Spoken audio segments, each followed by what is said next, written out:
government don't want to get in it, or is that the fact that we have our own war to fight? That's the first thing that popped in my head. Is it a change in policy, or is it just a change in the fact that we realize that we can't keep dispersing our troops and that we have to focus on our core war?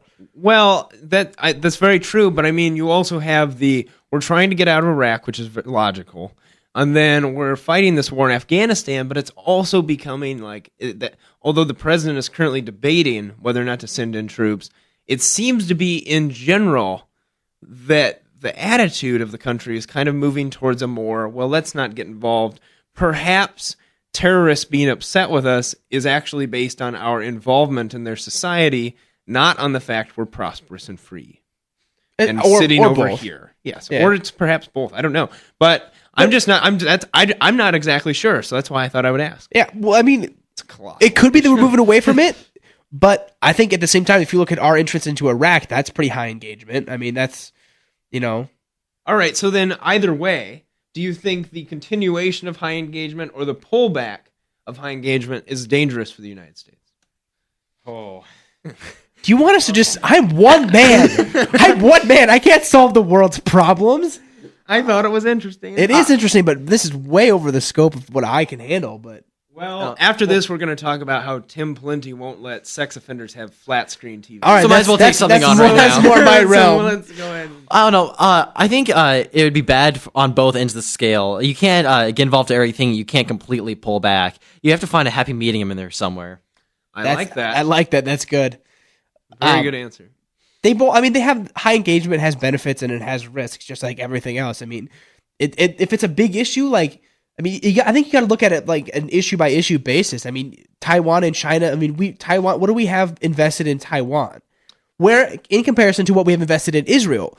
Now, if anything happened to Israel, I think U.S. would go back to the policy and just go right after Pakistan or anybody that's going to get in that war. I actually don't think that this president would necessarily enter it immediately, especially if it depends on whether or not. Now, see if Iran or something fired at Israel.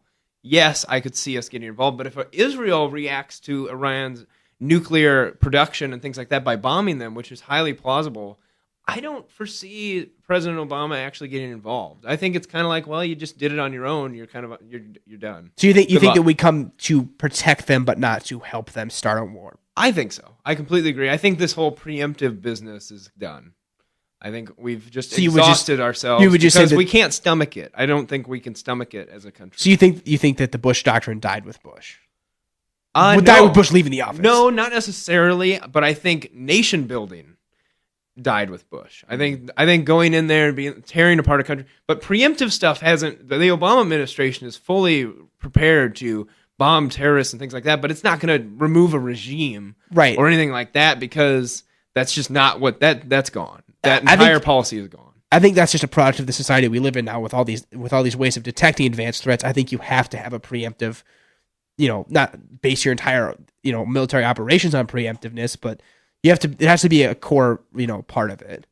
Yeah. Well, you have to do it preemptively. I mean, although that sets an awful standard and is illegal by international law.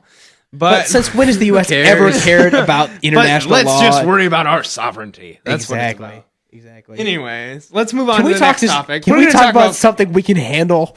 Yeah, like sure. TVs? Yep. Yeah, I can take TVs.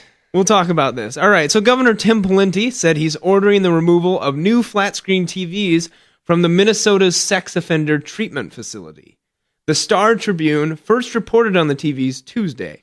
Taxpayers may be surprised to learn they footed the hefty bill, with each TV costing $1,500 plus a $700 mounting bracket, because heaven forbid they had to watch one at table level. Heaven forbid they had to watch something on a. They have an HGTV. I know. Why can't they just watch it on that tube TV? I mean, a lot of people don't have HGTV. They're not just any TV either. They're 50-inch plasma TVs. 50-inch plasma TVs for sex offenders.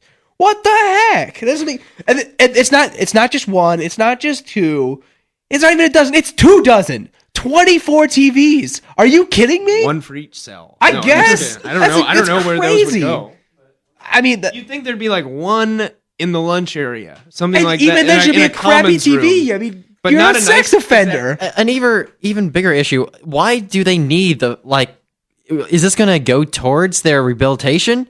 Why do they need the TVs at all? The way that Governor Palencia had explained it is that it's between like a halfway house and a jail. Like they're prisoners because they're sex offenders, but they have more rights than prisoners. This is how it was explained. It's really in weird. a different facility. Right. It's not in a prison. Right. So it's not like they're not in cells, But still, they're sex offenders. Yeah, they're still not citizens. They're in the custody of the they're government. Yes, exactly. The taxpayer should get more benefits from the government than sex offenders. No, I would agree entirely. If I don't deserve a $1,500 TV, neither do they. Exactly. He said he normally doesn't get involved with this, but when he first heard about it, the first thing he did was just like, absolutely, you're going to get rid of those TVs. So they're going to take them out and sell them. It was a little too late though. They said the damage had already been done because whoever's in charge of this just went ahead and bought it apparently without getting permission. They just that's in our budget. We can get it. I guess. I mean, that's maybe they just wanted to watch. I guess. I mean, all around the facility. Yes, I never want to not be able to see the game wherever your head turns. People are going to be tempted to commit TV. a sex crime just to go watch the Super Bowl there. I mean, my gosh, it's ridiculous. That doesn't make any sense why you would do that.